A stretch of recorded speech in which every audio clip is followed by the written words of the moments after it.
Hello viewers, দেখেন আমাদের ঘরে কি সুন্দর সুন্দর ছোট ছোট মুরগির বাচ্চা।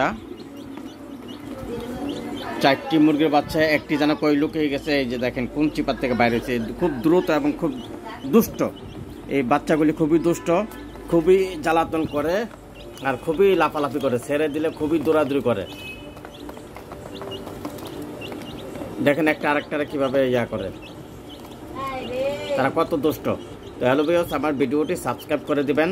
আপনাদের দোয়া, ইনশাল্লাহ আপনাদের সহযোগিতায় আমার ইনশাল্লাহ 1414 সাবস্ক্রাইব হয়েছে। আমার ওয়াচ টাইমটা যদি আরও বাড়ে, তাহলে 4000 ওয়াচ টাইম যদি করে দেন, তাহলে আমি আপনাদের কাছে উপকৃত হব। তো হ্যালো ভিউয়ার্স, আমি আপনাদের কাছে অনুরোধ করছি, আমার ভিডিওটা টান না দিয়ে পুরো ভিডিও দেখবেন এবং আমার ভিডিওটাকে সাবস্ক্রাইব করে দেবেন আর ওয়াচ টাইমটা বাড়ার সুযোগ করে দিবেন। আপনাদের কাছে আমি সহযোগিতা চাই, আপনাদের সহযোগিতায় আমি ফেমাস হতে পারবো, এটা আমি আপনাদের কাছে আশা করি, কাম্য করি। তো সকলে ভালো থাকবেন, সুস্থ থাকবেন। আল্লাহ হাফেজ।